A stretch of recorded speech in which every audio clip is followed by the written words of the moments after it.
बिस्मिल्लाहिर्रहमानिर्रहीम। अस्सलामुअलैकुम। दोस्तों, गर्मियों के सीज़न में दाल बनाने की रेसिपीज़ तो आप बहुत बनाते होंगे, भले चने की दाल की रेसिपी हो या दाल माश की रेसिपी।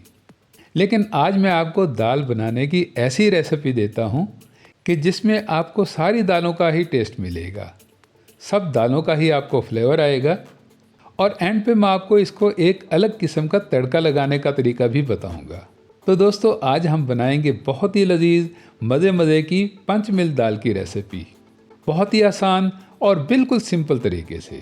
आप इसे बनाकर देखिएगा, आपको ये बेहद पसंद आएगी। तो चलिए फिर शुरू करते हैं। अब पंचमिल दाल की रेसिपी का मतलब ये है कि जिसमें 5 दालों को मिलाकर बनाया जाए। अब इसमें दालें कौन कौन सी लेनी है, तो सबसे पहले दोस्तों आपने मूंग दाल लेनी है। ये अक्सर हमारे घरों में बनती ही रहती है, बहुत ही मज़े की और टेस्टी होती है। इसके साथ साथ में आपने दाल मसूर लेनी है और तीसरे नंबर पर आएगी दाल माश। इसको अलग से बनाने की मैंने बहुत सारी रेसिपीज़ दे रखी हैं। और इसके बाद में लेनी है आपने चने की दाल। और ये तो आपको पता ही है कि चने की दाल बहुत ही हेल्दी दाल होती है, बहुत सारा फाइबर होता है इसमें। और ये आपने बाकी दालों से थोड़ी सी ज़्यादा ही लेनी है। और छिलके वाली दाल आप कोई सी भी दाल ले सकते हैं, मैंने यहाँ पर ये मूंगी छिलके वाली ली है। अब इन दालों को हमने पानी में भिगोना है। तो पानी में भिगोने के लिए आपने पहले 4 दालों में पानी डालना है और पानी डालकर आपने इनको बहुत अच्छे से मसलना है, बहुत अच्छे से वॉश करना है। दोस्तों, ये सब दालें ही साबुत दालें होती हैं, तो इनको केमिकल लगाकर एक प्रोसेस के ज़रिए से अलग किया जाता है, तो इसलिए इन पर थोड़ा बहुत केमिकल भी रह जाता है और डस्ट मट्टी भी होती है। तो आप जब थोड़ा सा ही इनको मसलते हैं, रब करते हैं, तो पानी इस तरह से कलौड़ी सा मैला सा हो जाता है।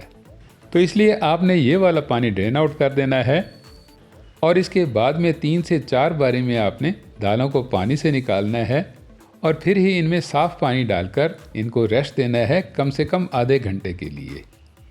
और दोस्तों, चने की दाल को आपने अलग से पानी में भिगोना है। उसकी रीज़न ये है कि चने की दाल को पकने में 35 से 40 मिनट लगते हैं और बाकी दालों की पकाई 15 से 20 मिनट में हो जाती है। इसलिए चने की दाल को आपने अलग से वॉश करना है, अलग से धोना है और इसके बाद में ही आपने इसमें भी पानी डाल के रखना है कम से कम आधे घंटे के लिए। और आधे घंटे के बाद जब आप दाल चना देखेंगे तो ये इस तरह से निखरी सी मोटी सी हो गई होगी। काफ़ी सारा पानी ऑब्जर्व कर लिया होगा इसने। तो चलिए अब इसका ये वाला पानी भी निकाल कर हम इसको बॉयल होने के लिए रखते हैं। और उबालने के लिए कम से कम आपने 1.5 लीटर पानी लेना है। ये सारी दालें कुल मिलाकर आधा किलो के करीब में हैं, तो बॉयल करने के लिए आपने कम से कम इनसे 3 गुना ज़्यादा पानी लेना है। और इसके बाद में डाल देनी है आपने भीगी हुई चने की दाल। अब ना तो आपने बाकी की दालों को चने की दाल के साथ में मिलाकर बॉयल करना है और ना ही अभी आपने इसमें नमक मिर्च मसाले डालने हैं, बल्कि अभी आपने सिर्फ चने की दाल को ही कम से कम 15 से 20 मिनट के लिए बॉयल करना है। अब जब तक चने की दाल में उबाल आता है, तब तक आपने ये 2 टमाटर लेकर इनको मोटा सा कट कर लेना है। बस इनको सेंटर से कट करके इनके हम 4 6 पीस कर लेते हैं। एक्चुअल दोस्तों, हमने इन टमाटरों का टमाटो पेस्ट बनाना है, तो टमाटो पेस्ट बनाने के लिए कोई स्पेसिफिक किस्म की कटिंग की बिल्कुल ज़रूरत नहीं है। बस कट करके इनको मिक्सी की डब्बी में डाल देते हैं और मिक्सर हमारा ये काम थोड़ी ही देर में कर देगा। अब इतने में हम अगर चने की दाल को देखें तो ये 2-3 इसमें बॉयल आ चुके होंगे। तो अब आप ये समझ लीजिए कि चने की दाल अब करीब हाफ डन हो चुकी है। तो अब आपने इसमें डाल देनी है बाकी की दालें। दोस्तों, अगर आप बाकी की दालों को चने की दाल के साथ में मिलाकर ही पकाएंगे तो या तो आपकी चने की दाल कच्ची रह जाएगी, और अगर चने की दाल को आप अच्छे से पकाएंगे तो बाकी दालें आपकी बिल्कुल हलवा बन जाएंगी। और टेक्निकली तौर पर पंचमील दाल की रेसिपी में सब दालों का टेक्सचर ही दिखना चाहिए। अब आपने यहाँ पर अदरक लहसुन पेस्ट डालना है और ये 1 चम्मच ही काफ़ी रहेगा। फिर इसमें आएगा टमाटो पेस्ट। अब टमाटो पेस्ट डालने का यहाँ पर फ़ायदा ये होगा कि दाल के ऊपर टमाटरों के छिलके तैरते हुए नज़र नहीं आएंगे। इसके बाद में डालनी है आपने लाल मिर्च, और लाल मिर्च का डाल लीजिएगा आप 1 टेबलस्पून, 1 टेबलस्पून ही नमक, और उसके बाद में बिल्कुल थोड़ी सी हल्दी, ऐसे 1/4 टेबलस्पून के करीब में। अब दोस्तों इन सब चीज़ों को मिलाकर बहुत अच्छे से मिक्स करके आपने इसके ऊपर थोड़ा सा ऑयल डाल देना है। ऑयल डालने से होगा ये कि एक तो दाल के ऊपर झाग नहीं आएगी, और दूसरा दाल आपके उबाल आने के बाद ओवरफ्लो नहीं होगी। अब आपने इन्हें कवर करके पकने देना है कम से कम 15 से 20 मिनट के लिए। हाँ, दरमियान में आप इसे अनकवर करके स्टर ज़रूर करते रहिएगा ताकि दाल आपकी नीचे न लगे।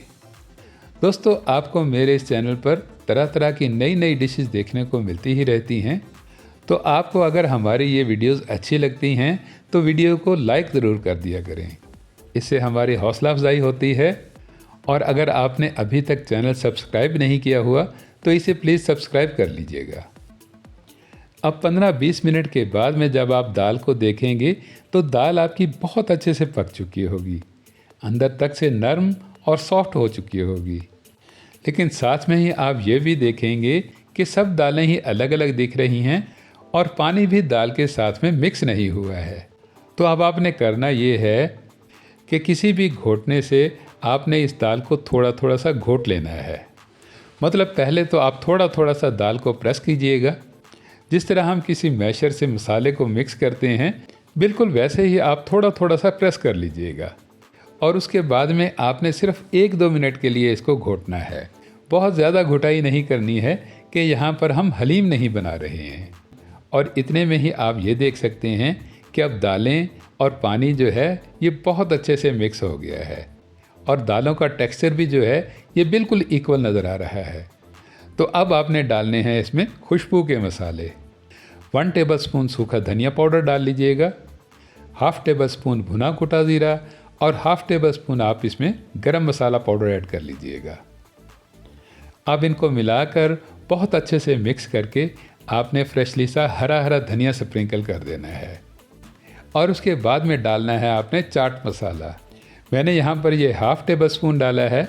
इससे दाल में हल्की सी खटास आ जाएगी और फ्लेवर इसका थोड़ा चटखारेदार चटपटा सा बन जाएगा।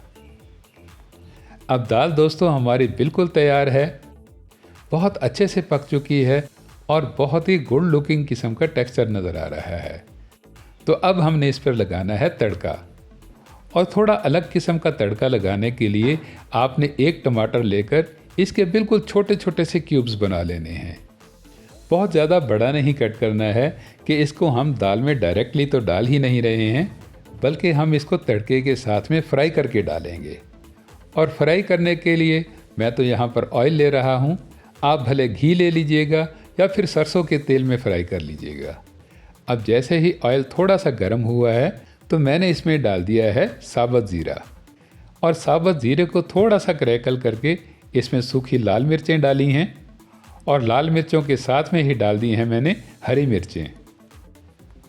इसके बाद में आएगा बिल्कुल छोटे छोटे से क्यूब्स में कट किया हुआ टमाटर।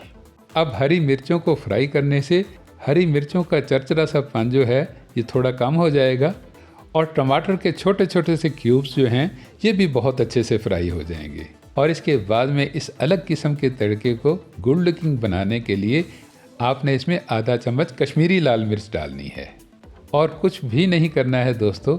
बस अब हमने इस अलग किस्म के तड़के को दाल के ऊपर डाल देना है। दोस्तों गर्मियों में कभी भी किसी भी दिन आप मेरे इस तरीके को फॉलो करते हुए पंचमेल दाल की रेसिपी बनाकर ज़रूर देखिएगा, आपको ये बहुत पसंद आएगी। वीडियो अच्छी लगी हो तो वीडियो को लाइक कीजिएगा, इसे अपने दोस्त अहबाब में शेयर कीजिएगा। मज़ीद मज़े की रेसिपीज़ के लिए मेरे चैनल को सब्सक्राइब कीजिएगा। मिलते हैं नेक्स्ट वीडियो में, तब तक के लिए अल्लाह हाफिज़।